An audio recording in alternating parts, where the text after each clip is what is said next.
গোবিন্দ, আমায় আর একটা হরিতকি এনে দিতে পারো গোবিন্দ?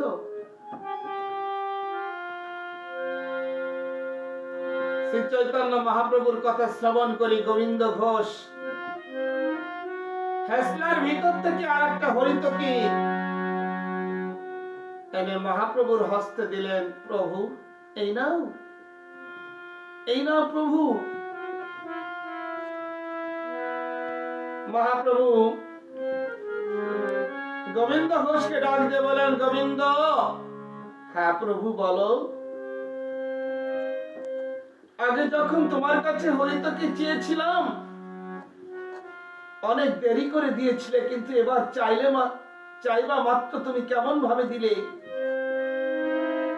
মহাপ্রভু, হে গৌর সুন্দর, তোমার কষ্টের কথা ভেবে আগে যখন তুমি আমার কাছে হরিতকি চেয়েছিলে অনেক কষ্ট হয়েছিল তোমার। অনেক দূর থেকে আমি জঙ্গলের ভিতর থেকে আনতে অনেক দেরি হয়ে গিয়েছিল, তাই আমি একটা হরিতকি আমার হেসলার ভিতরে রেখে দিয়েছিলাম প্রভু। গোবিন্দ, এ কি করেছো গোবিন্দ? তোমার হৃদয়ে সঞ্চয়ের বাসনা জেগেছে। আমি তোমার মুখ আর দর্শন করতে চাই না গোবিন্দ। তুমি আমার সম্মুখ থেকে চলে যাও, দূরে চলে যাও। মহাপ্রভু, হ্যাঁ গোবিন্দ, যেদিন তুমি আমার সঙ্গে সন্ন্যাসী এসেছিলে আমি তোমাকে ডাক দিয়ে বলেছিলাম, গোবিন্দ রে, সন্ন্যাস ধর্ম মানে কি তুমি জানো? তুমি আমার কাছে বলেছিলে সন্ন্যাস ধর্ম মানে হচ্ছে ত্যাগ। তবে কোথায় গেল তোমার সেই ত্যাগ গোবিন্দ? আমি তোমায় বলছি গোবিন্দ, তোমার মুখ দর্শন করতে আর পারছি না।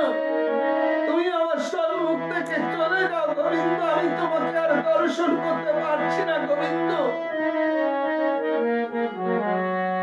শোনো গোবিন্দ, আমার একটা কাজ করবে জানো গোবিন্দ? তুমি দেশে চলে যাও। আর দেশে গিয়ে কি করবে জানো?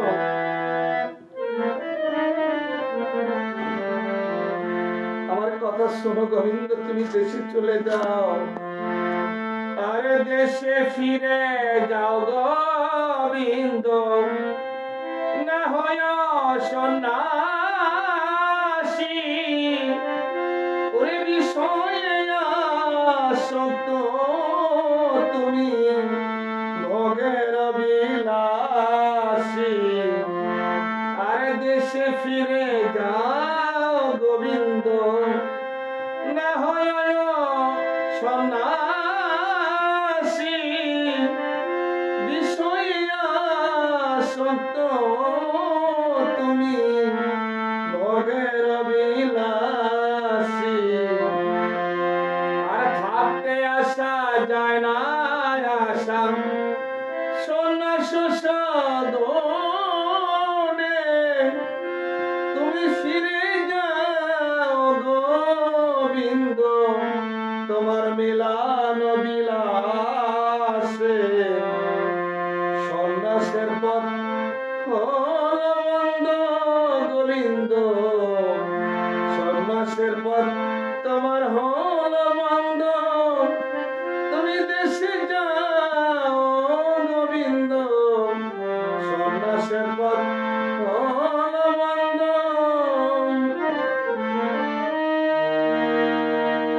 গৌর সুন্দর, আমি তোমার শ্রীপাদ পদে বড় অপরাধ করেছি। তুমি আমায় ক্ষমা করো, আমায় মার্জনা করো প্রভু। আমি বুঝতে পারিনি। আমি যদি সঞ্চয় করে থাকি তোমার জন্য করেছি প্রভু। তুমি এবারের মতো আমায় ক্ষমা করো, আমায় মার্জনা করো গোবিন্দ। তুমি যে অপরাধ করেছো আমি তোমায় কোনোদিন ক্ষমা করতে পারবো না গোবিন্দ। তোমাকে বড় আশা করে তোমাকে এনেছিলাম জানো গোবিন্দ, তুমি আমার আশার আশা ভেঙে দিলে। তুমি চলে যাও, তোমার মুখ আমি দর্শন করতে চাই না।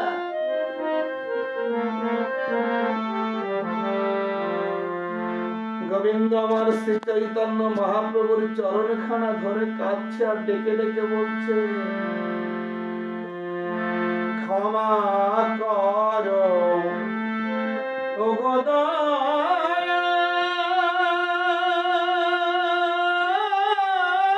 রে,